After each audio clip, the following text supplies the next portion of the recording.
दोस्तों, क्या आप बता सकते हैं कि भारत में पिन कोड प्रणाली की शुरुआत जो थी वो कब हुई थी? या फिर आप बता सकते हैं भारत में स्पीड पोस्ट की शुरुआत जो थी वो कब हुई थी? यूपीटेट में यहाँ पर पिछली परीक्षाओं में यातायात एवं संचार से हर बार 2 या 3 प्रश्न जो है वो निश्चित रूप से पूछे जाते हैं और आज के इस वीडियो में यहाँ पर हम ऑनलाइन स्टडी विद डीके पर देखने वाले हैं पिछले 10 वर्षों के 100 सबसे मोस्ट आईएमपी पीवाईक्यू क्वेश्चन। जी हाँ दोस्तों, इन्हें एक ही वीडियो में यहाँ पर हम करेंगे खत्म और आपने निश्चित रूप से ये 100 क्वेश्चन कंप्लीट कर लिए तो इस टॉपिक से आपका एक भी नंबर यहाँ पर मिस नहीं होगा। और क्वेश्चन स्टार्ट करने से पहले क्वेश्चन की कैटेगरी को यहाँ पर हमने 3 श्रेणियों में बांटा है, उसे समझिए। देखिए 100 क्वेश्चन आपको मिलेंगे 3 कैटेगरी के अंदर। इन्हें 3 कैटेगरी में यहाँ पर बांट कर हमने तैयार किया है और इसमें आपको फर्स्ट में मिलने वाले हैं जो वास्तविक पीवाईक्यू क्वेश्चन हैं वो मिलेंगे लगभग 60% यहाँ पर आपको मिलने वाले हैं। और ये 60% क्वेश्चन जो हैं वो ऐसे हैं जो 2011 से 2022 तक के यूपीटेट की प्राइमरी और जूनियर स्तर की जो भी एग्जाम हुई है उसमें पूछे गए प्रश्न हैं। जी हाँ दोस्तों, जैसे भारत की पहली रेलगाड़ी, राष्ट्रीय जल मार्ग, सबसे लंबा राजमार्ग। और दूसरी कैटेगरी यहाँ पर हमें मिलेगी संबंधित अन्य परीक्षाएं जो हुई हैं जिसमें इस टॉपिक से जो भी क्वेश्चन बने हैं वो क्वेश्चन यहाँ पर हमें 20% इसमें देखने को मिलेंगे। जैसे सीटेट, रेट और अन्य राज्यों की टेट एग्जाम में यातायात संचार से जो प्रश्न पूछे गए हैं वो भी हमने इसमें 20% इंक्लूड किए हैं। साथ ही साथ इसका कारण यहाँ पर समझिएगा क्यों इंक्लूड किए हैं, क्योंकि यूपीटेट जो है अक्सर दूसरे राज्यों के अच्छे प्रश्न जो होते हैं निश्चित रूप से उनको भी यहाँ पर दोहराता है। तो इस कारण से यहाँ पर अन्य जो टेट एग्जाम हुई है जिनमें इस टॉपिक से प्रश्न बने हैं वो भी यहाँ पर शामिल हैं। और 20% क्वेश्चन जो है वो आपको मिलेंगे इसमें करंट अपडेट यानी कि नए जो तैयार हुए हैं ऐसे प्रश्न जो कि आपके लिए संभावित रहते हैं। और निश्चित रूप से यहाँ पर यदि हम यूपीटेट की तैयारी कर रहे हैं तो केवल पुराने प्रश्न जो हैं वो सिर्फ हमारे लिए काफी नहीं है, हमारे लिए उसी टॉपिक से कुछ नए प्रश्न भी जानना जरूरी है। तो 20% नए संभावित प्रश्न, करंट अपडेट्स जो कि बाद में बने हैं उनसे संबंधित भी यहाँ पर आपको देखने को मिलेंगे। तो अब हम करते हैं बिना देर किए वीडियो को स्टार्ट और चलते हैं फर्स्ट क्वेश्चन पर। देखिए सबसे फर्स्ट क्वेश्चन यहाँ पर आता है, भारत में स्वर्ण चतुर्भुज परियोजना का संबंध जो है किसके विकास से है? जल मार्ग, सड़क मार्ग, वायु मार्ग या रेल मार्ग? तो बहुत बार ये प्रश्न आपने देखा होगा, सीटेट में भी अक्सर ये प्रश्न पूछा जाता है स्वर्णिम चतुर्भुज। तो यहाँ पर स्वर्णिम चतुर्भुज परियोजना जो प्रोजेक्ट है ये यहाँ पर संबंधित हो जाता है ऑप्शन बी, सड़क मार्ग से ये संबंधित है। देखिए स्वर्णिम चतुर्भुज परियोजना जो है भारत का एक प्रसिद्ध सड़क नेटवर्क है जो कि 4 प्रमुख महानगर हैं जैसे दिल्ली, मुंबई, चेन्नई और कोलकाता, इन्हें कनेक्ट ये करता है। तो ऑप्शन बी बन जाएगा प्रश्न के लिए उत्तर। चलिए दूसरा प्रश्न लेते हैं, निम्नलिखित में से कौन सा भारत का सबसे लंबा राष्ट्रीय राजमार्ग यहाँ पर है? तो बहुत अच्छा प्रश्न है और यहाँ पर यदि हम बात करें तो वर्तमान आंकड़ों के अनुसार जो NH44 है ये हमारे भारत का सबसे लंबा राजमार्ग है जो कि उत्तर में श्रीनगर को, दक्षिण में कन्याकुमारी को ये जोड़ता है। और इसका पुराना नाम जो था वो था यहाँ पर NH7। ये भी आपको ध्यान रखना है क्योंकि अब ये वर्तमान में यहाँ पर चेंज हो चुका है। पुराना नाम NH7 था और करंट में इसका नाम जो है NH44 है। चलिए देखिए बहुत अच्छा प्रश्न था। आगे लेते हैं अगला प्रश्न, भारतीय रेल का राष्ट्रीयकरण किस वर्ष किया गया था? तो यहाँ पर बात की जाए भारतीय रेलवे के राष्ट्रीयकरण की 1947, 1950, 1951, 1955, इनमें से यदि हम बात करें तो वर्ष जो 1951 था यहाँ पर ऑप्शन नंबर सी के साथ में, जहां पर रेलवे का राष्ट्रीय एकीकरण हुआ था और वर्तमान समय में भारत में रेलवे नेटवर्क जो है दुनिया के सबसे बड़े नेटवर्क में से एक माना जाता है। तो ऑप्शन सी बनेगा यहाँ पर उत्तर। बिना टिकट यात्रा करना किस प्रकार का अपराध है और इसके लिए रेलवे में कौन सी धारा यहाँ पर लगती है? धारा 137, धारा 138, धारा 141, धारा 144, इनमें से बात की जाए धारा 137 की तो बिना टिकट यात्रा करने के लिए रेलवे अधिनियम की धारा 137 के तहत दंडनीय अपराध होता है और इसमें जुर्माना और जेल दोनों का ही प्रावधान किया जाता है। आगे देखिए, भारत के किस राज्य में सबसे पहले मेट्रो रेल की शुरुआत हुई थी, तो भारत में सबसे पहले मेट्रो रेल की शुरुआत जो हुई थी वो हुई थी दिल्ली, महाराष्ट्र, उत्तर प्रदेश या पश्चिम बंगाल। इनमें से सही उत्तर हमारा रहेगा ऑप्शन नंबर डी। यहां पर सबसे पहले मेट्रो रेल की जो शुरुआत हुई थी वो हुई थी ऑप्शन डी, पश्चिम बंगाल में। जी हाँ, भारत की पहली मेट्रो रेल जो थी ये चली थी यहां पर 24 अक्टूबर, है ना, 24 अक्टूबर 1984 को कोलकाता यानी कि पश्चिम बंगाल के दमदम से टालीगंज के बीच में ये चली थी। चलिए आगे लेते हैं अगला प्रश्न। वायु परिवहन का राष्ट्रीयकरण जो है किस वर्ष किया गया था? तो वायु परिवहन का राष्ट्रीयकरण की बात की जाए यहाँ पर 1950, 1953, 1960 या 1948, इनमें से सही उत्तर बन जाता है हमारा ऑप्शन नंबर बी जो कि है 1953। जी हाँ, ऑप्शन बी यहाँ पर सही उत्तर होगा। और 1953 में सभी निजी एयरलाइंस का राष्ट्रीयकरण करके उन्हें इंडियन एयरलाइंस और एयर इंडिया के रूप में गठित किया गया था। आगे लेते हैं पिन कोड प्रणाली की शुरुआत भारत में कब हुई थी? बहुत ही अच्छा प्रश्न है।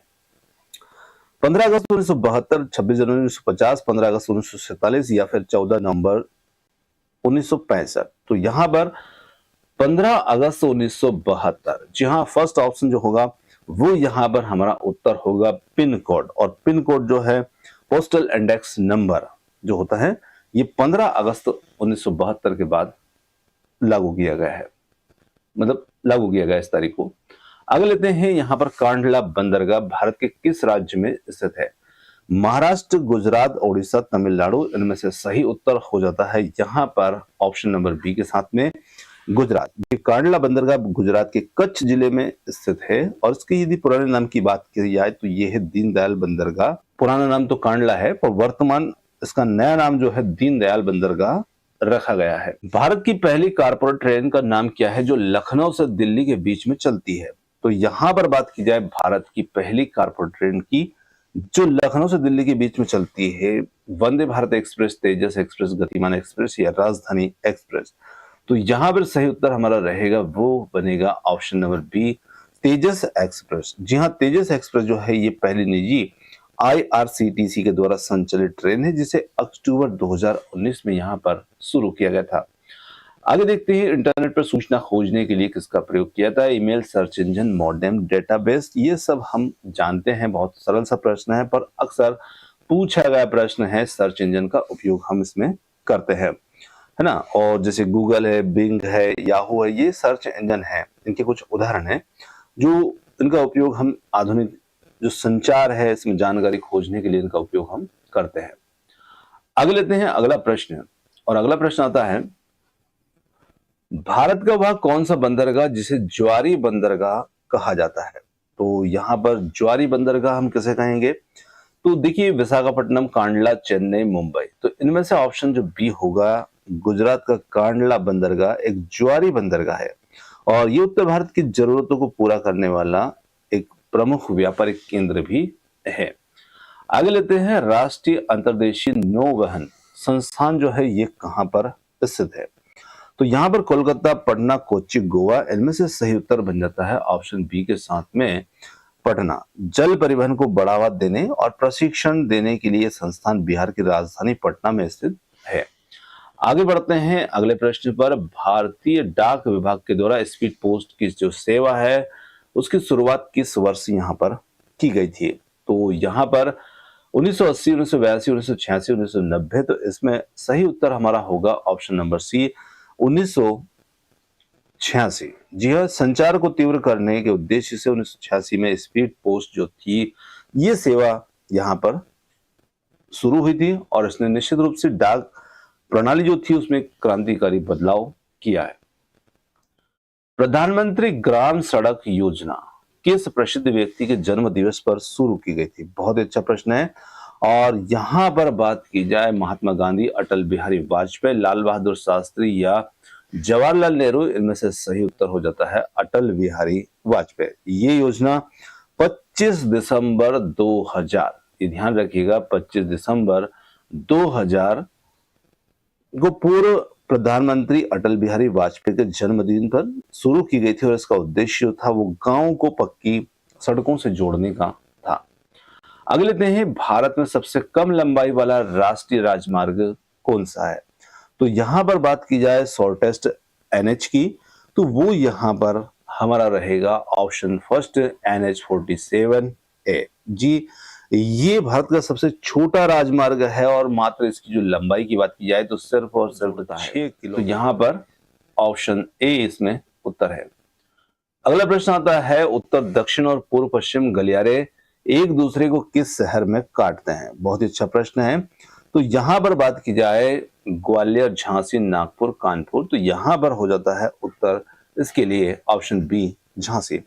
भारत के उत्तर दक्षिण गलियारे और पूर्व पश्चिम गलियारे का मिलन बिंदु जो है उत्तर प्रदेश के झांसी शहर में है और इसीलिए प्रश्न हमारे यूपीटेट के लिए ये काफी ज्यादा महत्वपूर्ण बन जाता है।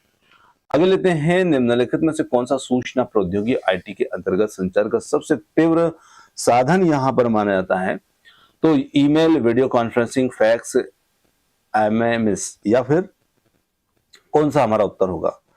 तो यहां पर बात की जाए सूचना प्रौद्योगिकी के अंतर्गत संचार के सबसे तीव्र साधन की, तो वो यहां पर रहेगा वीडियो कॉन्फ्रेंसिंग। जी हाँ, ऑप्शन जो बी होगा वो यहां पर हमारा उत्तर होगा। अब इसका एक कारण देखिए, ईमेल भी हम भेज सकते हैं, ये भी जल्दी से जाता है, फैक्स भी पहुंच जाता है ना। पर वीडियो कॉन्फ्रेंसिंग क्या होती है? रियल टाइम में ऑडियो और विजुअल संचार की अनुमति देता है और जो आधुनिक दौर का सबसे प्रभावी संचार साधन माना जाएगा इन चारों विकल्पों में से। आगे लेते हैं, रेल मंत्रालय ने विलेज ऑन व्हील्स नामक परियोजना जो थी ये कब शुरू की थी? तो 2004, 2005, 6 या फिर 7 में? तो यहां पर बात की जाए वर्ष 2004 की, ऑप्शन ए के साथ में। ग्रामीण क्षेत्रों के पर्यटन को बढ़ावा देने के लिए रेलवे ने इस विशेष ट्रेन परियोजना की शुरुआत जो थी वो यहां पर की थी। आगे लेते हैं, राष्ट्रीय जलमार्ग संख्या 1 किन दो शहरों के बीच में विस्तृत है?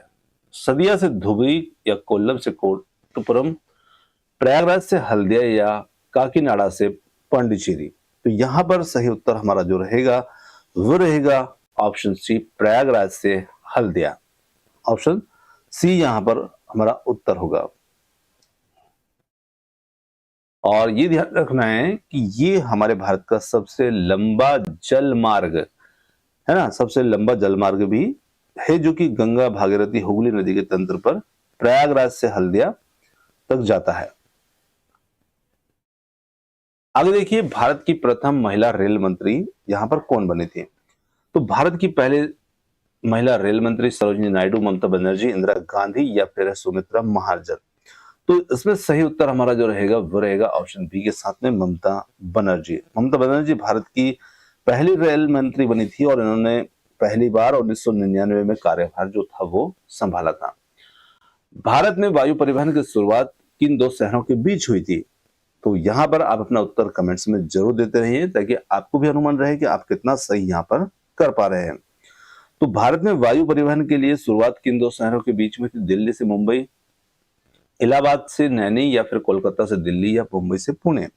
तो यहां पर हमारा सही उत्तर रहेगा वो रहेगा इलाहाबाद, प्रयागराज से नैनी।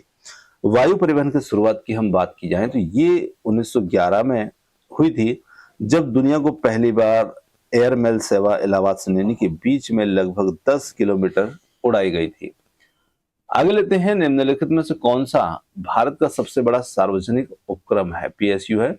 तो इसके ऊपर हमने पहले भी बात की थी। यहाँ पर रेलवे जो उपक्रम है, रेलवे का नेटवर्क है, ये हमारे भारत का सबसे बड़ा सार्वजनिक उपक्रम माना जाता है। पक्की सड़कों की लंबाई की दृष्टि से भारत का कौन सा राज्य प्रथम स्थान पर है? तो यहाँ पर पक्की सड़कों की लंबाई की दृष्टि से देखा जाए तो उत्तर प्रदेश, मध्य प्रदेश, महाराष्ट्र या राजस्थान? तो यहां पर रहेगा उत्तर ऑप्शन सी के साथ में महाराष्ट्र। जी हाँ, भारत में सड़कों के घनत्व और पक्की सड़कों की यदि कुल लंबाई के मामले में बात की जाए तो यहाँ पर महाराष्ट्र जो होगा वो टॉप पर आता है। आगे लेते हैं, अगला प्रश्न, विश्व का सबसे लंबा रेलवे प्लेटफॉर्म अब भारत के किस स्टेशन पर स्थित है? तो गोरखपुर, कोल्लम या श्री सिद्धारूढ़ा स्वामीजी हुबली या खड़गपुर? तो विश्व के सबसे लंबे रेलवे प्लेटफॉर्म की बात की जाए तो ये हमारा रहेगा ऑप्शन सी जो है ये हमारा उत्तर होगा। पहले गोरखपुर जो था ये सबसे लंबा था, लेकिन अब कर्नाटक का हुबली स्टेशन जो है जो कि 1507 मीटर दुनिया का सबसे लंबा रेलवे प्लेटफॉर्म जो है वो बन गया है ना। तो ये आपको ध्यान रखना है। आगे लेते हैं, जवाहरलाल नेहरू बंदरगाह कहाँ स्थित है? मुंबई, कोलकाता, विशाखापट्टनम या फिर चेन्नई? तो यहां पर हम बात की जाए, ऑप्शन ए जवाहरलाल नेहरू बंदरगाह, नावा शेवा भी इसको कहते हैं, और ये है मुंबई में। जहां नवी मुंबई में ये स्थित है, और ये भारत का सबसे बड़ा कंटेनर पोर्ट भी माना जाता है, जिसे मुंबई पोर्ट के दबाव को कम करने के लिए बनाया गया था। आगे लेते हैं, संचार की वह तकनीक जिसमें डेटा को प्रकाश तंतु के माध्यम से भेजा जाता है, और ये कौन से सिद्धांत पर काम करता है? अपवर्तन, पूर्ण आंतरिक परावर्तन, विवर्तन या प्रकीर्णन? तो इनमें से सही उत्तर हमारा रहेगा पूर्ण आंतरिक परावर्तन। ऑप्शन जो बी होगा, ये हमारा उत्तर होगा, ऑप्टिकल फाइबर। भारतीय रेल के उत्तर पूर्वी रेलवे का मुख्यालय कहां पर स्थित है? ये प्रयागराज, लखनऊ, गोरखपुर या वाराणसी? तो यहां पर हम कहेंगे कि उत्तर पूर्वी रेलवे के मुख्यालय गोरखपुर में है, और ऑप्शन जो सी होगा ये बनेगा यहां पर प्रश्न के लिए उत्तर। आगे लेते हैं, रो रो फेरी सेवा का संबंध किस यातायात के किस माध्यम से है? रो रो फेरी सेवा का संबंध केवल सड़क, केवल रेल, जल एवं सड़क का संयोजन या फिर वायु मार्ग? तो देखिए, रो रो जो है इसका मतलब क्या होता है? रोल ऑन और रोल ऑफ, और इसमें ट्रक या वाहन को सीधे जहाज पर लाद करके जल मार्ग से पार कराया जाता है, जिससे समय और ईंधन की बचत होती है। तो यहां पर इसका सही उत्तर रहेगा जल एवं सड़क का संयोजन, है ना। ऑप्शन सी बन जाएगा उत्तर। भारत में इंटरनेट सेवा की शुरुआत आधिकारिक तौर पर कब हुई थी? तो यहां पर ऑप्शन है 15 अगस्त 1995, 26 जनवरी 1990 या 15 अगस्त 1947। डी है 2 अक्टूबर 1998। यहां पर सही उत्तर की बात की जाए तो वो हो जाता है ऑप्शन ए के साथ में 15 अगस्त 1995। जी, भारत में बीएसएनएल के द्वारा 15 अगस्त 1995 को सार्वजनिक रूप से इंटरनेट सेवा की शुरुआत की गई थी। आगे लेते हैं अगला प्रश्न, और अगला प्रश्न है, मैत्री एक्सप्रेस रेलगाड़ी किन दो देशों के बीच में चलती है? और यहां पर बात की जाए, भारत पाकिस्तान, भारत नेपाल, भारत और बांग्लादेश? डी है भारत और भूटान। तो मैत्री एक्सप्रेस जो ट्रेन है, ये रेलगाड़ी जो है, ये निश्चित रूप से यहां पर ऑप्शन सी भारत और बांग्लादेश। जी हां, ये भारत में कोलकाता और ढाका बांग्लादेश के बीच में चलती है, जो दोनों देशों के बीच में संचार और संबंधों को मजबूत करती है। आगे लेते हैं, वाहनों से निकलने वाली गैसों में कौन सी गैस सर्वाधिक विषैली होती है, जो रक्त और हीमोग्लोबिन को प्रभावित यहां पर करती है? तो यहां पर बात की जाए, वो गैस होती है कार्बन मोनोऑक्साइड। ये थोड़ा सा मिसप्रिंट है, इन्हें आप अवॉइड कीजिएगा। तो यहाँ पर CO गैस जो होती है, कार्बन मोनोऑक्साइड से हम कहते हैं, और यही गैस जो होती है ये हमारे रक्त में हीमोग्लोबिन को प्रभावित करती है। भारत में ग्रीन हाईवे पॉलिसी की शुरुआत जो थी वो किस वर्ष की गई थी? तो भारत में ग्रीन हाईवे पॉलिसी की शुरुआत की बात की जाए तो 2010, 12, 15, 18? ऑप्शन सी यहां पर उत्तर है, वर्ष 2015 में केंद्र सरकार के द्वारा ग्रीन हाईवे पॉलिसी की शुरुआत की गई थी। आगे देखिए, समुद्री यातायात के दौरान तेल रिसाव से होने वाले प्रदूषण को साफ करने के लिए कौन सी तकनीक का प्रयोग इसमें किया जाता है? बायोरेडिएशन या फिर यूट्रिफिकेशन, फोटोकेमिकल स्मोक, या इनमें से कोई नहीं? तो यहां पर सही उत्तर जो हमारा रहेगा वो रहेगा option A, oil zapper, bioremediation. Option first जो होगा वो हमारा उत्तर होगा। अब देखिए, ऑयल जैपर या क्या होता है, तो ये बैक्टीरियाओं का एक समूह होता है जो बिखरे हुए तेल को खा करके उसको खत्म कर देता है और जल प्रदूषण को कम करता है। तो ऑप्शन फर्स्ट यहां पर हमारा उत्तर होगा। आगे देखिए, भारत में मोबाइल फोन सेवा की शुरुआत जो थी सबसे पहले किस शहर में हुई थी? दिल्ली, मुंबई, कोलकाता या चेन्नई? तो यहां पर बात की जाए ऑप्शन सी कोलकाता। जी हां, 31 जुलाई 1995 को भारत में पहली मोबाइल कॉल कोलकाता में ज्योति बसु और सुखराम के बीच में हुई थी। चलिए आगे लेते हैं, विश्व का सबसे ऊंचा सड़क मार्ग भारत के किस क्षेत्र में यहाँ पर स्थित है? तो यहाँ पर है रोहतांग दर्रा, उमलिंग ला दर्रा यानी लद्दाख में, नाथुला दर्रा या जोजिला दर्रा। तो लद्दाख में स्थित जो उमलिंग ला दर्रा है, जिसे हम लद्दाख के नाम से जानते हैं, और ये 19,000 की फीट की ऊंचाई से भी ज्यादा इसकी ऊंचाई जो है मानी जाती है, और वर्तमान में दुनिया का सबसे ऊंचा मोटर मार्ग है जिसे बीआरओ के द्वारा बनाया गया है। तो ऑप्शन बी यहाँ पर हमारा उत्तर है। आगे लेते हैं, सड़कों पर यातायात संकेतों में लाल बत्ती का प्रयोग क्यों किया जाता है? अब लाल बत्ती का प्रयोग करने के जो पीछे कारण होता है, क्योंकि ये सुंदर दिखती है, इसका प्रकीर्णन सबसे कम होता है, इसकी गति अधिक होती है, सबसे कम होती है, या आंखों को सुकून देती है। तो देखिए सही उत्तर जो होगा वो हमारा होगा ऑप्शन बी। इसका प्रकीर्णन बहुत कम होता है। प्रकीर्णन का मतलब क्या होता है? फैलाव कम होता है। फैलाव मतलब इधर उधर बिखरना, सीधा फोकस रूप में होती है और लंबी दूरी ये तय करती है ना। तो इसकी तरंग दैर्ध्य जो होती है सबसे ज्यादा होती है और इसका प्रकीर्णन जो होता है वो सबसे कम होता है। आगे लेते हैं, भारत का पहला रेलवे विश्वविद्यालय कहाँ स्थापित किया गया? वाराणसी, वडोदरा, बेंगलुरु, पुणे। तो यहां पर भारत के पहले रेल विश्वविद्यालय की बात की जाए तो ये होगा हमारा उत्तर ऑप्शन बी, वडोदरा। निम्नलिखित में से कौन सा उपग्रह सैटेलाइट जो है भारत में टेलीविजन और संचार के लिए प्रयोग किया जाता है? IRS सीरीज या इनसैट सीरीज या कार्टोसैट सीरीज या फिर है ओशियन सैट सीरीज? तो इनमें से हमारा सही उत्तर जो रहेगा वो रहेगा ऑप्शन बी के साथ में, जो कि है इनसैट सीरीज। देखिए इनसैट का फुल फॉर्म जो है वो भी आपको ध्यान रखना है, इंडियन नेशनल सैटेलाइट सिस्टम, और इसका उपयोग जो है मुख्य रूप से दूर संचार, टेलीविजन प्रसारण, मौसम विज्ञान आदि के लिए किया जाता है। चलिए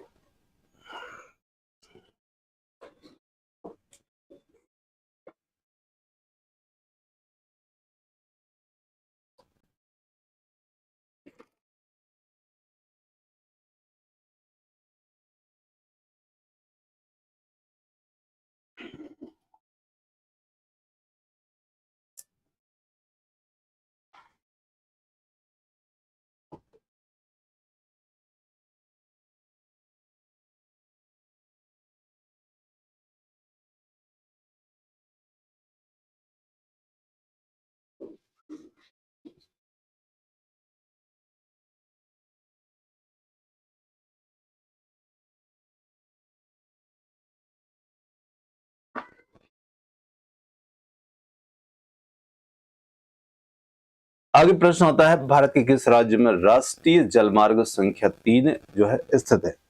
तो यहाँ पर केरल, आंध्र प्रदेश, असम, बिहार। सही उत्तर यहाँ पर बन जाता है हमारा ऑप्शन ए, केरल। जी हाँ, केरल के पश्चिमी तटीय नहर पर स्थित है NW3 यहाँ पर।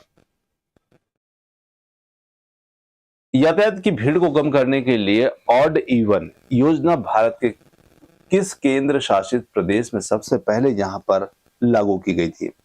तो देखिए चंडीगढ़, पांडुचेरी, दिल्ली या लद्दाख। तो सही उत्तर यहाँ पर रहेगा हमारा ऑप्शन सी, दिल्ली। वायु प्रदूषण और यातायात के दबाव को कम करने के लिए दिल्ली सरकार ने सबसे पहले ऑड इवन फार्मूला जो था वो लागू किया गया था। उत्तर प्रदेश का सबसे लंबा राष्ट्रीय राजमार्ग जो है वो कौन सा है? NH2, NH24, NH7 या NH28? तो देखिए NH2 जो है इसका पुराना नाम है और NH19 जो है वर्तमान नाम है। तो यहाँ पर सही उत्तर जो है वो हमारा होगा ऑप्शन नंबर फर्स्ट। ये उत्तर प्रदेश से गुजरने वाला सबसे लंबा राष्ट्रीय राजमार्ग है NH19। पुराना नाम इसका NH2 था, जिसे ग्रैंड ट्रंक रोड का पुराना हिस्सा इसको माना जाता है, और जो कि दिल्ली से कोलकाता को ये जोड़ता है, इन्हें कनेक्ट करता है।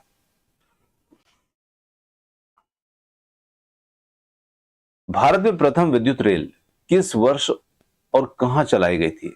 1925 बॉम्बे विटी से कुर्ला, 1930 दिल्ली से आगरा, 1920 कोलकाता से हावड़ा या 1947 मुंबई से पुणे।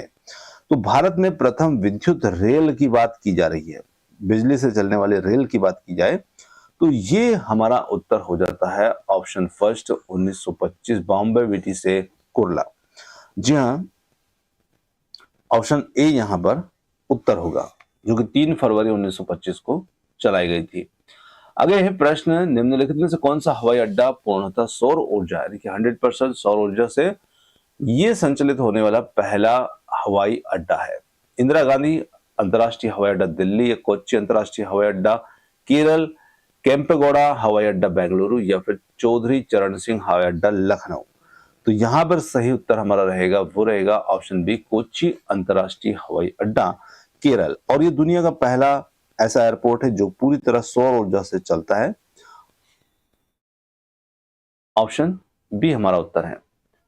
आगे देखिए, राष्ट्रीय जलमार्ग संख्या 2 NW2 किस नदी पर स्थित है? गंगा, ब्रह्मपुत्र, गोदावरी, या फिर महानदी?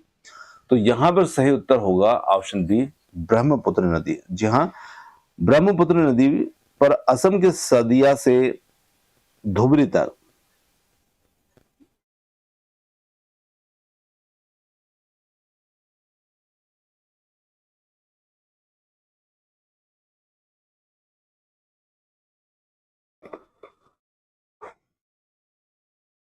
राष्ट्रीय राजमार्ग 2 ब्रह्मपुत्र नदी पर असम के सादिया से धुबरी तक विस्तृत हैं और ये भारत पूर्वोत्तर भारत के लिए संचार का मुख्य जरिया है। तो यहां पर ऑप्शन 2 हमारा इसमें उत्तर होगा। आगे लेते हैं, भारत में मेट्रोमैन के नाम से किससे जाना जाता है? एम विश्वेश्वरैया, ई श्रीधरन, सतीश धवन, सीवी रमन? तो यहां पर बात की जाए ऑप्शन बी के साथ में, ई श्रीधरन। इन्हें भारत में मेट्रो रेल के विकास में उनके अभूतपूर्व योगदान के लिए मेट्रोमैन के नाम से भी जाना जाता है, मेट्रोमैन भी इन्हें कहा जाता है। फास्टैग तकनीक जो कि टोल प्लाजा पर उपयोग की जाती है, या किस सिद्धांत पर कार्य करती है? ब्लूटूथ, या फिर है RFID, इंफ्रारेड, या फिर QR कोड? तो यहां पर सही उत्तर हमारा रहेगा ऑप्शन, फास्टैग प्रणाली जो होती है वो ऑप्शन बी के साथ में RFID, रेडियो फ्रीक्वेंसी आइडेंटिफिकेशन तकनीक का उपयोग यहां पर यह करता है, जिससे वाहन को बिना रोके टोल का भुगतान जो है सीधे बैंक खाते से हो जाता है। आगे लेते हैं अगला प्रश्न, पूर्वांचल एक्सप्रेसवे उत्तर प्रदेश के किन 2 शहरों को जोड़ता है? तो यहां पर लखनऊ और गाजीपुर, आगरा और लखनऊ, नोएडा से आगरा, वाराणसी और गोरखपुर? तो सही उत्तर हमारा होगा ऑप्शन ए के साथ में, लखनऊ और गाजीपुर। देखिए, पूर्वांचल एक्सप्रेसवे लखनऊ को गाजीपुर से कनेक्ट करता है और इसकी लंबाई जो है वो यहां पर हो जाती है 341 किलोमीटर, और ये यूपी के विकास के लिए काफी महत्वपूर्ण है। आगे देखिए, संचार के क्षेत्र में ISDN का पूर्ण रूप जो है वो क्या है? तो यहां पर संचार के क्षेत्र में ISDN की बात की जाए तो ये होगा हमारा integrated service digital network. Option B इसमें उत्तर होगा। भारत का सबसे बड़ा शिपयार्ड जो है कहां पर स्थित है? तो भारत के सबसे बड़े शिपयार्ड की बात की जाए, कोच्चि, विशाखापट्टनम, कोलकाता या मुंबई? इनमें से सही उत्तर हो जाता है ऑप्शन ए के साथ में, कोच्चि। कोच्चि शिपयार्ड लिमिटेड जो है ये केरल में भारत का सबसे बड़ा जहाज निर्माण और रख रखाव केंद्र यहां पर है। ऑप्शन ए उसमें उत्तर होगा। वंदे भारत एक्सप्रेस की पहली व्यावसायिक यात्रा किन शहरों के बीच में हुई है? तो यहां पर दिल्ली से मुंबई, दिल्ली से वाराणसी, दिल्ली से कटरा, चेन्नई से बेंगलुरु? यहां पर सही उत्तर होगा दिल्ली से वाराणसी। पहली व्यावसायिक यात्रा जो थी वंदे भारत एक्सप्रेस की दिल्ली से वाराणसी के बीच में हुई है, और ऑप्शन बी हमारा उत्तर है। दोस्तों, अब यहाँ पर टॉप 50 क्वेश्चन जो है वो हमारे कंप्लीट हो चुके हैं, और अब यहाँ पर हम थोड़ा सा एडवांस मोड में चलते हैं, थोड़ा सा क्वेश्चन को फटाफट यहाँ पर देखते हैं। भारत में ग्रीन सिग्नल वाली पहली ट्रेन कौन सी थी जो पूरी तरह प्रदूषण रहित मानकों का पालन करती थी? तो गतिमान एक्सप्रेस, शताब्दी एक्सप्रेस या वंदे भारत एक्सप्रेस सौर ऊर्जा से संचालित डेमो ट्रेन? तो यहां पर सही उत्तर हमारा हो जाता है ग्रीन सिग्नल वाली पहली ट्रेन जो पूरी तरह प्रदूषण रहित मानकों का पालन करती थी, वो थी सौर ऊर्जा संचालित यहां पर डेमो ट्रेन। आगे देखिए, यमुना एक्सप्रेसवे का पुराना नाम क्या है? तो यमुना एक्सप्रेसवे का पुराने नाम की बात की जाए, Taj expressway, Agra expressway, Buddh expressway या उत्तर प्रदेश एक्सप्रेसवे? तो इसका पुराने नाम की बात की जाए तो यहाँ पर यमुना एक्सप्रेसवे के पुराने नाम की बात की जाए ताज एक्सप्रेसवे। यहाँ पर ऑप्शन ए, संचार के संदर्भ में 4G 5G और में जो जी लगा है उसका क्या मतलब होता है? Google, global, generation, gateway. हम सभी जानते हैं जी का अर्थ यहाँ पर जनरेशन से होता है ना, 4th जनरेशन, 5th जनरेशन, और उसको पीढ़ी भी कहते हैं अपन। चलिए आगे देखिए, भारत में कौन सा राष्ट्रीय राजमार्गों के घनत्व में प्रथम स्थान पर है? उत्तर प्रदेश, पंजाब, केरल, गोवा। तो यहां पर बात की जाए राष्ट्रीय राजमार्गों के घनत्व में, वो यहां पर हमारा रहेगा ऑप्शन सी के साथ में केरल। जी हाँ, क्षेत्रफल के अनुपात में राष्ट्रीय राजमार्गों की सबसे अधिक सघनता जो है केरल राज्य में पाई जाती है। आगे देखिए, भारतमाला परियोजना जो का मुख्य उद्देश्य क्या है? बंदरगाहों का विकास, या फिर है सीमावर्ती क्षेत्रों और सड़कों का बुनियादी ढांचा सुधारना, हवाई अड्डों का निजीकरण, ग्रामीण इंटरनेट कनेक्टिविटी। सही उत्तर होगा सीमावर्ती क्षेत्रों और सड़कों का बुनियादी ढांचा सुधारना, भारतमाला परियोजना का प्रमुख उद्देश्य। विश्व का सबसे ऊंचा रेलवे पुल किस नदी पर बनाया गया है? गंगा, ब्रह्मपुत्र, चिनाब या सिंधु। इनमें से बात की जाए ऑप्शन सी चिनाब नदी की। जी हाँ, जम्मू कश्मीर में चिनाब नदी पर बना यह रेलवे पुल जो है एफिल टावर से भी ऊंचा है ना। तो यहाँ पर ऑप्शन सी हमारा इसमें उत्तर है।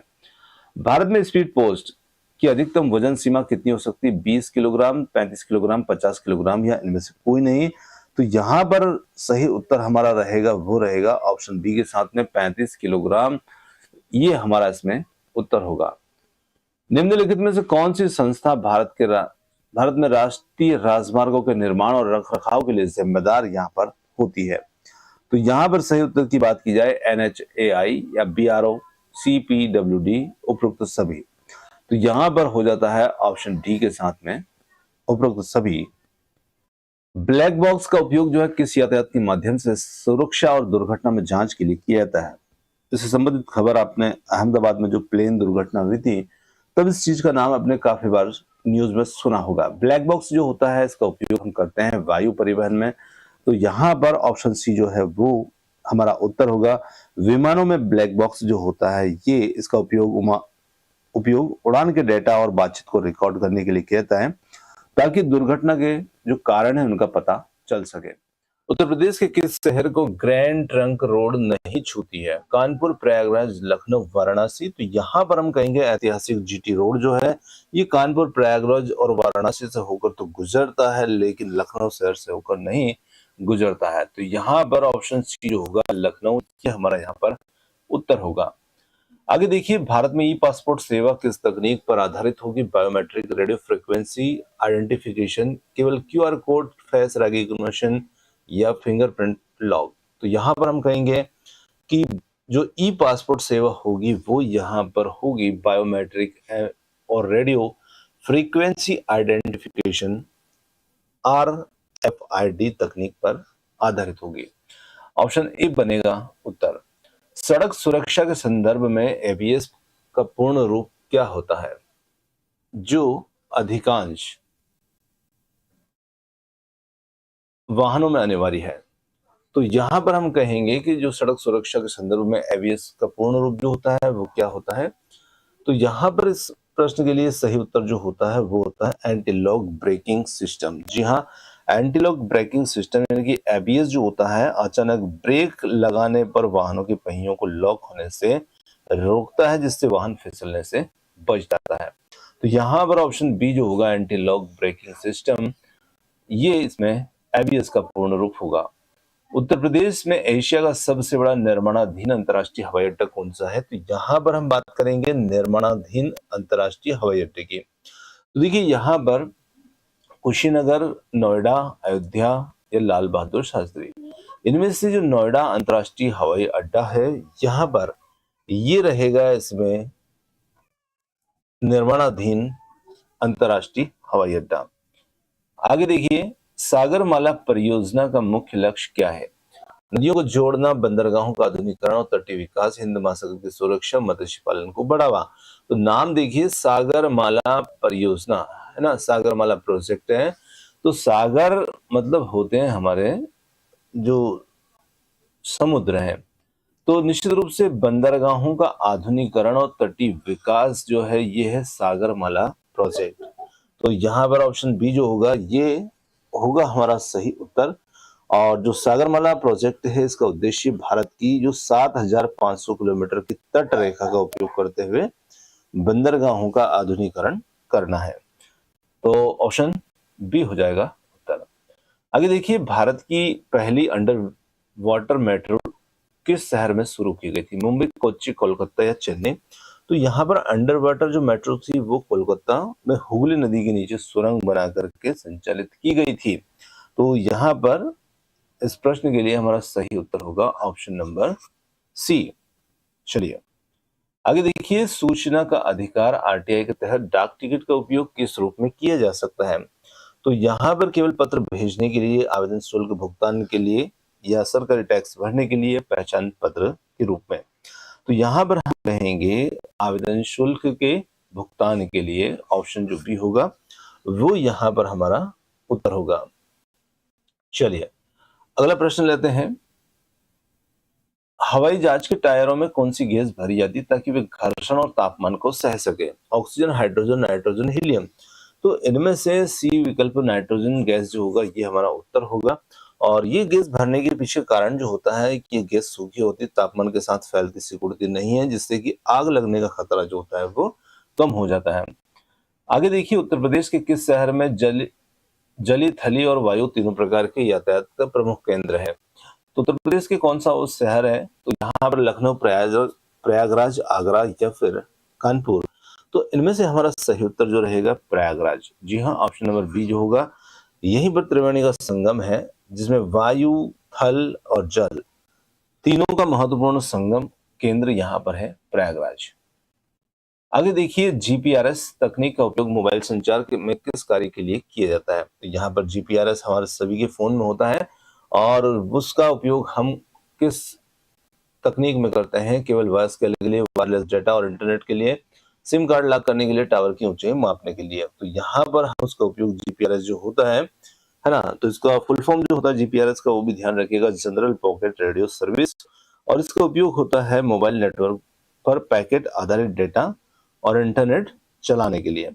तो यहाँ पर ऑप्शन बी जो होगा ये हमारा इसमें उत्तर होगा। आगे देखिए, भारत में रेलवे जोन्स की कुल संख्या वर्तमान में कितनी है? तो भारत में रेलवे जोन्स की कुल संख्या की बात की जाए तो यहाँ पर कुल संख्या जो है वो 19 है। और यहाँ पर कुछ नए घोषित जोन भी हैं। दक्षिण तटीय रेलवे विशाखापट्टनम ये एक नया घोषित जोन भी है, ये भी ध्यान रखना है। आगे देखिए, भारत की पहली वाटर मेट्रो परियोजना जो थी किस शहर में शुरू की गई थी? तो यहाँ पर बात की जाए, भारत की पहली वाटर मेट्रो प्रोजेक्ट जो था ये कौन से शहर में शुरू किया गया था? कोलकाता, कोच्चि, विशाखापट्टनम, मुंबई? तो यहाँ पर उत्तर हो जाता है ऑप्शन बी, कोच्चि। जहाँ कोच्चि भारत की पहली वाटर मेट्रो शुरू की गई थी। BS6 जो है भारत स्टेज 6 मानक का संबंध निम्नलिखित में से किससे है? रेल सुरक्षा, जल शोधन, वाहनों से होने वाला उत्सर्जन या इंटरनेट की गति? तो यहाँ पर वाहनों से होने वाले उत्सर्जन, ऑप्शन जो सी होगा वो यहाँ पर उत्तर होगा। आगे लेते हैं, विश्व का सबसे लंबा रिवर क्रूज कौन सा है जो वाराणसी से डिब्रूगढ़ तक चलाया गया है? यहाँ पर बात की जाए उस सबसे लंबे रिवर क्रूज की, तो वो यहाँ पर होगा गंगा विलास। ऑप्शन फर्स्ट जो होगा वो हमारा यहाँ पर उत्तर होगा। दुनिया का सबसे लंबा नदी क्रूज है। आगे देखिए, सड़क यातायात में प्रयुक्त होने वाले आरटीओ का पूर्ण रूप क्या है? तो देखिए, आरटीओ का पूर्ण रूप जो हम सभी जानते हैं रीजनल ट्रांसपोर्ट ऑफिस होता है ना, जिसे हम यहाँ पर कहते हैं क्षेत्रीय परिवहन कार्यालय। भारत के किस राज्य ने सबसे पहले ई केब सेवा जो थी केरल सवारी नाम से शुरू की थी? दिल्ली, कर्नाटक, केरल, तेलंगाना? तो यहाँ पर हो जाता है केरल। नाम केरल सवारी आप देख सकते हैं, तो यहाँ पर केरल जो होगा वो सही उत्तर होगा। संचार के क्षेत्र में प्रयुक्त होने वाली तकनीक वाईफाई का पूर्ण रूप क्या होता है? तो वाईफाई का पूर्ण रूप जो होता है वो होता है वायरलेस फिडेलिटी। ऑप्शन फर्स्ट जो होगा वो यहाँ पर हमारा उत्तर होगा। आगे देखिए, डिजिटल इंडिया अभियान के तहत गांवों को इंटरनेट से जोड़ने के लिए कौन सी प्रोजेक्ट या कौन सी परियोजना जो है वो चलाई जा रही है? तो यहाँ पर भारत नेट है, ग्राम नेट है, विलेज वाईफाई है, पीएम वाणी है। तो यहाँ पर बात करेंगे भारत नेट की, जिसके माध्यम से यहाँ पर सभी ग्राम पंचायतों को हाई स्पीड ऑप्टिकल फाइबर के माध्यम से कनेक्ट करना है। अगला क्वेश्चन है, उत्तर प्रदेश के किस जिले में भगवान बुद्ध के नाम पर एक अंतर्राष्ट्रीय हवाई अड्डा जो था वो बनाया गया है? तो यहाँ पर बात की जाए ऑप्शन सी कुशीनगर की, तो यहाँ पर अंतर्राष्ट्रीय हवाई अड्डा जो है बौद्ध पर्यटन को बढ़ावा देने के लिए बनाया गया है और यही भगवान बुद्ध के नाम पर यह अड्डा बनाया गया है। हेलीकॉप्टर सेवा प्रदान करने वाली भारत की सार्वजनिक क्षेत्र की कंपनी यहाँ पर कौन सी है? Air India, Pawan Hans, Vistara, Indigo. तो यहाँ पर बात की जाए सार्वजनिक क्षेत्र की जो कंपनी है वो यहाँ पर रहेगी option B Pawan Hans. Option B यहाँ पर उत्तर है। आगे देखिए, सड़क पर बनी सफेद टूटी हुई रेखाएं क्या संकेत देती है? आप ओवरटेक नहीं कर सकते हैं, आप सावधानी से लेन बदल सकते हैं, ओवरटेक कर सकते हैं, रास्ता बंद है, आगे अस्पताल है। तो सड़क पर जो टूटी हुई रेखाएं होती हैं तो उनका उद्देश्य यहाँ पर बताने का जो होता है, उनसे क्या इंडिकेशन हमें मिलता है, तो वो हमें बताती हैं कि आप सावधानी से लेन बदल सकते हैं और ओवरटेक कर सकते हैं। भारत की पहली पॉड टैक्सी सेवा उत्तर प्रदेश के किन स्थानों से शुरू करने की योजना है? तो यहाँ पर बात की जाए लखनऊ एयरपोर्ट से चारबाग, नोएडा जेवर एयरपोर्ट से फिल्म सिटी, वाराणसी कैंट से गोदुलिया और आगरा किला से ताजमहल। तो यहाँ पर हमारा सही उत्तर जो रहेगा वो रहेगा ऑप्शन बी, नोएडा जेवर एयरपोर्ट से फिल्म सिटी। राष्ट्रीय जलमार्ग संख्या 4 भारत के किन राज्यों से होकर गुजरता है? तो यहाँ पर बात की जाए उत्तर प्रदेश और बिहार, आंध्र प्रदेश, तमिलनाडु, पांडुचेरी, पश्चिम बंगाल, उड़ीसा, असम और अरुणाचल प्रदेश। तो यहाँ पर हमारा सही उत्तर प्रश्न के लिए जो बनता है वो बन जाता है ऑप्शन बी के साथ में आंध्र प्रदेश, तमिलनाडु और पांडिचेरी। अगला प्रश्न है, संचार के लिए प्रयुक्त क्यूआर कोड में क्यूआर का क्या अर्थ होता है? तो क्यूआर का अर्थ होता है क्विक रिस्पॉन्स। ऑप्शन फर्स्ट जो होगा वो यहाँ पर हमारा उत्तर होगा। चलिए आगे देखते हैं। अगला प्रश्न है, उत्तर प्रदेश में हवाई पट्टियों की कुल संख्या के मामले में भारत का अग्रणी राज्य जो है वो कौन सा बनता जा रहा है? तो यहाँ पर हवाई पट्टियों की कुल संख्या के मामले में भारत का अग्रणी राज्य कौन सा राज्य बनेगा? तो वो बनेगा यहाँ पर उत्तर प्रदेश। स्वर्ण चतुर्भुज की कुल लंबाई संख्या कितनी है? तो स्वर्णिम चतुर्भुज जो है इसकी हमें कुल लंबाई यहाँ पर देखना है। तो कुल लंबाई यहाँ पर बन जाती है 5846 किलोमीटर, ऑप्शन बी के साथ में, और 4 प्रमुख महानगरों को जोड़ने वाला ये चतुर्भुज है। भारत रेलवे में कवच तकनीक का उद्देश्य क्या है? तो देखिए कवच तकनीक, रेलवे में कवच तकनीक, तो कवच से मतलब सुरक्षा देना है। जहां पर दो ट्रेनें की आपस में टक्कर होने की संभावना होती है, गलती से दोनों ट्रेनें एक ही पटरी पर आ जाती हैं, तो ये तकनीक जो होगी उन्हें टक्कर होने से पहले ही कुछ दूरी पर ही रोक देगी। आगे देखिए, विश्व का प्रथम व्यवस्थित डाक सेवा का श्रेय किस प्राचीन सभ्यता को दिया जाता है? सिंधु घाटी सभ्यता, फारस की सभ्यता या मिस्र की सभ्यता, चीन की सभ्यता? तो यहां पर हम ऑप्शन बी फारस की सभ्यता। आगे देखिए, उत्तर प्रदेश के किस शहर में चौधरी चरण सिंह अंतर्राष्ट्रीय हवाई अड्डा जो है वो स्थित है? तो यहाँ पर वाराणसी, कानपुर, लखनऊ, प्रयागराज, इनमें से लखनऊ में चौधरी चरण सिंह अंतर्राष्ट्रीय हवाई अड्डा स्थित है। आधुनिक तकनीक संचार जो है जिसमें वो VoLTE का पूर्ण रूप क्या होता है? तो यहाँ पर इसके पूर्ण रूप की बात की जाए तो ये होता है voice over long term evolution. तो यहाँ पर ऑप्शन फर्स्ट जो होगा वो हमारा इसमें उत्तर होगा। भारत का सबसे बड़ा रेलवे यार्ड कहाँ स्थित है जो अपनी विशालता के लिए प्रसिद्ध है? तो यहाँ पर भारत के सबसे बड़े यार्ड की बात की जाए तो नई दिल्ली, इटारसी, हावड़ा, मुगलसराय, इनमें से ये स्थित है ऑप्शन ए मुगल सराय, जो कि अब यहाँ पर पंडित दीनदयाल उपाध्याय जंक्शन है, जंक्शन के नाम से है। भारत का पहला सौर ऊर्जा से संचालित रेलवे स्टेशन कौन सा है? नई दिल्ली, गुवाहाटी, जयपुर या सेंट्रल चेन्नई? तो यहाँ पर हम बात करेंगे गुवाहाटी की, जो कि सौर ऊर्जा से चलने वाला संचालित रेलवे स्टेशन है। रडार का उपयोग हवाई यातायात नियंत्रण में क्यों किया जाता है? देखिए रडार जो प्रणाली होती है इसमें रेडियो तरंगों का उपयोग करके दूर स्थित वस्तुओं की दूरी, ऊंचाई और दिशा का सटीक पता जो है वो लगाया जाता है। तो यहाँ पर हम इस प्रश्न के लिए सही उत्तर हमारा जो रहेगा वो रहेगा विमान की स्थिति, दिशा का पता लगाने के लिए रडार प्रणाली का उपयोग किया जाता है। आगे लेते हैं अगला प्रश्न। उत्तर प्रदेश के किस शहर में देश का पहला मल्टी मॉडल टर्मिनल बनाया गया? लखनऊ, वाराणसी, गाजीपुर, प्रयागराज। तो यहाँ पर हम कहेंगे कि प्रश्न का जो हमारा सही उत्तर होगा वो यहाँ पर होगा ऑप्शन बी, वाराणसी। जी हाँ, वाराणसी, ऑप्शन बी।